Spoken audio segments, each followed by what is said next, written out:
I thought we could both use some change, a newer perspective to see how life looked in a different lane.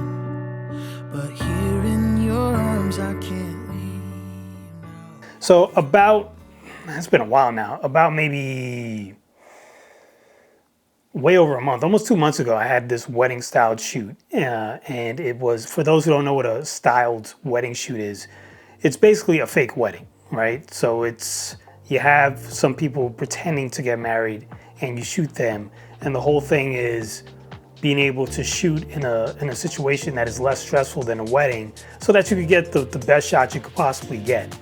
The funny thing I found about this style shoot is it was just as rushed as a regular wedding. So I don't know. It wasn't as stressful because I knew there wasn't a lot on the line and I wasn't really getting paid for it, but it was still moving very quickly. And when things move very quickly, as we all know, you make mistakes. And I definitely made a few mistakes. And I want to share that with you so that you guys don't make the same mistakes when it comes to shooting S-Log with your camera. Or log in general, with pretty much any camera, really. It's just some things to think about. So I use a variable ND. So this is one of those dealios where you turn it and it gets brighter or darker when you turn it, right? For those who are new to ND filters. So this is what I use. And I'll put links down below if you want to see the one I use. I've been using this for years. This is a K&F ND. It's been fine.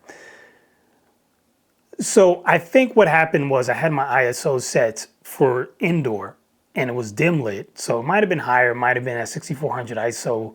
Probably not, because I don't usually shoot that high, but maybe it was, okay? Maybe it was. Just judging by the way the footage looks, I think it might have been. So then we went outside, and because there was a lot of snow outside, as soon as I get out there and I just point to the snow, obviously my exposure metering is going to be flashing. It's flashing too, saying I'm way overexposed. So, I'm going to bring it down a little bit, right? Well, if you're shooting S-Log, you don't really want to bring your exposure down too much, because when you do, you just welcome a lot of noise into the image. And I do believe that's what happened. And I'm going to show you a little test to kind of recreate what happened there in the field. So right here, this first shot, this is actually 6400 ISO, but my exposure is such that the metering is 2. So I'm 2 stops overexposed. That is where you're supposed to be when you are shooting S-Log. It looks pretty clean, even at 6400 ISO. Now, take a look at what happens when you still are shooting 6400 ISO, but I decrease the exposure so that I am 1 stop underexposed, so -1. Look at all the noise. That's what happened when I was shooting. So that is something you got to look out for. It feels so wrong to shoot 2 stops overexposed, especially when you're just shooting with no picture profile, or you're shooting with something like S-Cinetone, or on your camera you shoot Rec 709 all the time, and you're just so used to having your metering read 0 right in the center. You cannot do that when you do S-Log. It will look like total garbage, just like the noise in this man's coat, because I was just underexposed at a higher ISO. And if you're liking the music that you're hearing, it is provided by Soundstripe.com.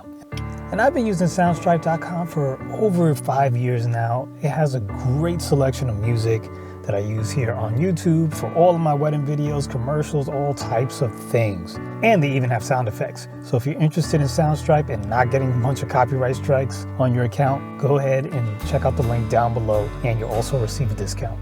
Another thing that I forgot to mention too was my LCD was really dim lit. I didn't have it set to sunny weather. Like in the Sonys, you could set it to sunny weather, the LCD monitor. It wasn't set to that. It was set to something dim because I was shooting inside. We were rushing. I didn't feel like setting it back.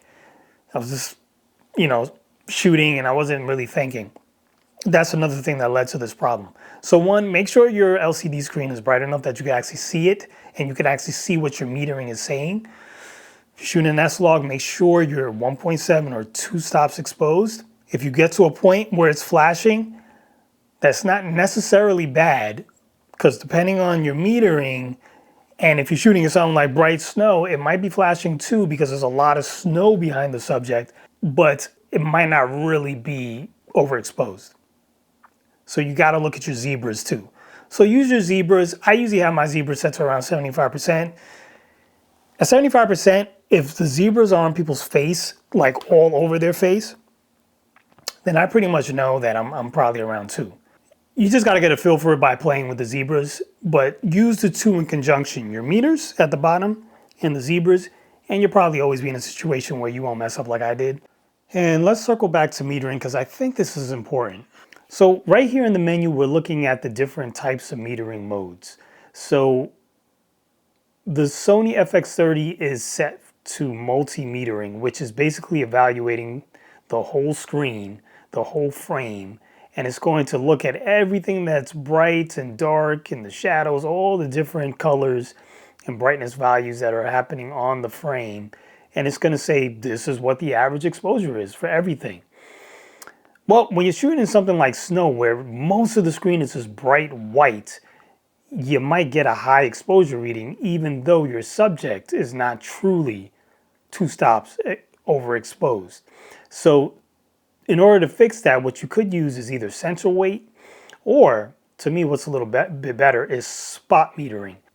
So basically anything that is in that little circle, that's what the camera is looking at in terms of exposure. And I'm very curious to hear like what your stories are about S-Log and some of the nightmares you've had when shooting, and some of the tips and tricks that you have also when you're shooting S-Log. Please put them down in the comments below. Now in the next video, we're going to talk about the rig that I use for the FX30, because I'm usually not one for using rigs and rods and all that stuff, but I did have some rods on there because I had a little tool attached to it, and I'm gonna tell you what that is in the next video. So make sure you subscribe and go ahead and give it a watch.